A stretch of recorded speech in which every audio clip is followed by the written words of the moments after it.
Hey guys, what's going on? I wanted to do a quick video because people were asking me a lot about the Starkiller 2.0. Now, when I say 2.0, it is a 2.0 Graphics conversion to a Starkiller. So the 2.0 kits were from Corbanth. Randy and Parks Corbanth years and years ago had a kit that you could get, which was to build a Graphics. So this is a Graphics 2.0. Or actually, I believe it's 2.5. The 2.5 has a different core. I'll talk about that here in a second. But you could essentially just take these kits and convert them into something like this for a Starkiller. Now, with a lot of modifications and lots of hard work and research and stuff like that, obviously, you have to put some effort into these. They take a lot of work, lots and lots of time, designing on how you want to do it, all that stuff. So that's what you can get from a 2.0 kit. The 2.5 kit is going to be a little different because the inner core. So I don't have a 2.5 core, but essentially this is the big guy you need in a Starkiller 2.0 conversion. This little ribbed core section.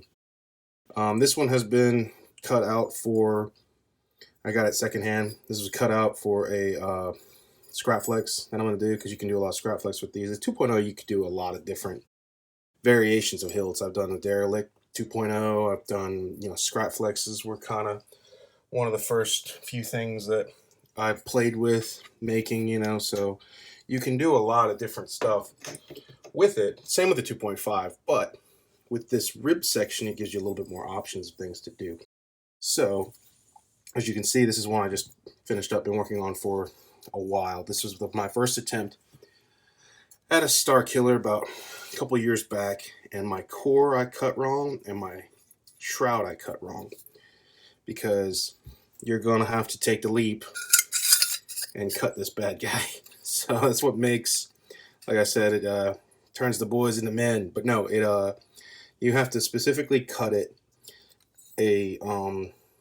carefully, however you want your shell top to come off. Then you're gonna have to cut the core to match, and then that'll leave you with an open area to build your chamber. Now you're gonna have to source a lot of different parts. This is the thing that kind of makes it hard to build these, because a lot of people were like, I want one. Like people were messaging me and they were like, hey, can I get a 2.0 Starkiller? And I was like, well, first of all, you're gonna have to get the kit, and the kit is extremely hard to find. It's very, very rare.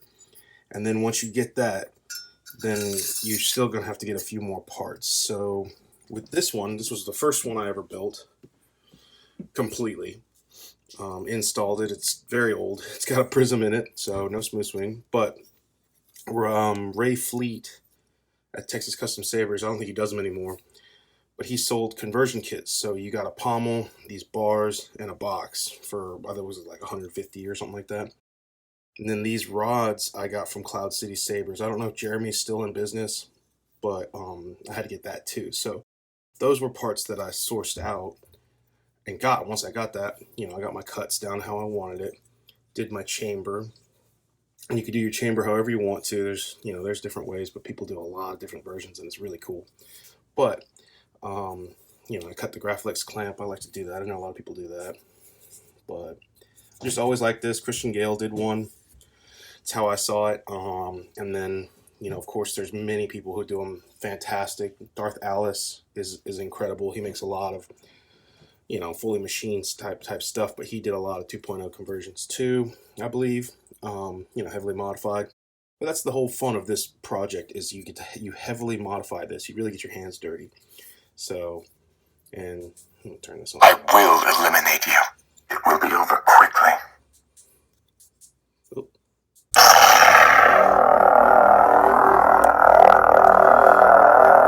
So, exposed crystal, of course, is one of the coolest aspects of it. And it being a game, you got images, but pretty much free reign to do whatever you want. So really looking forward. I want to install this one.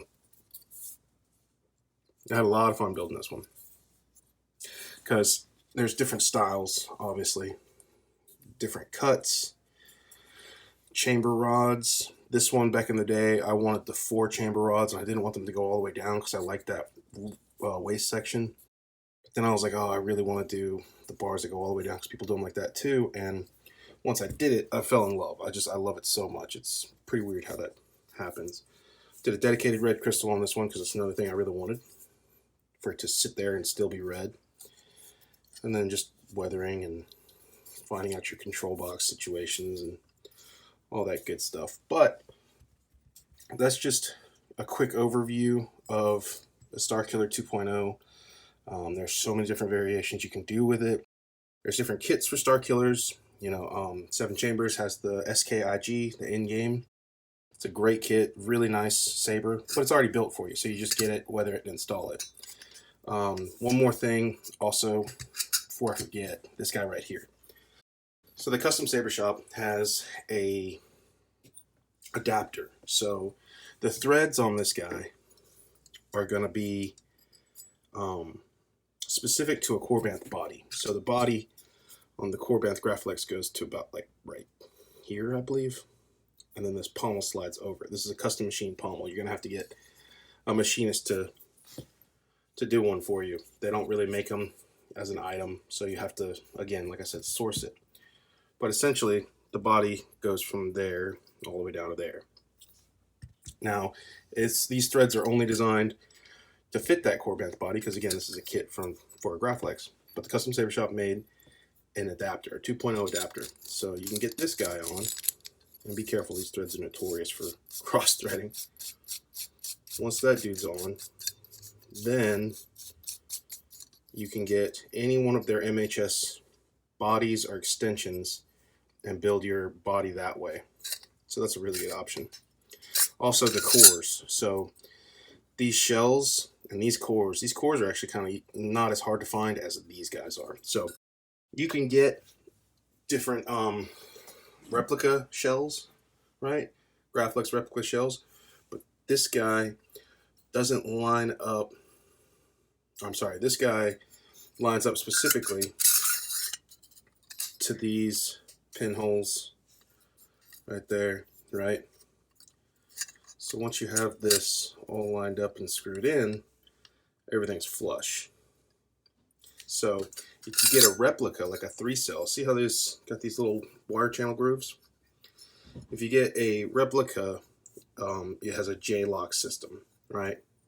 Those tops, you can cut them and use them, but keep in mind, they're not going to line up perfectly with this core. So you're going to have, like, it's going to be offset or something. So I don't know, maybe that doesn't bother you much, but from what I've been told, they don't line up, not like these guys. So very important to get these two and then all those parts that you need.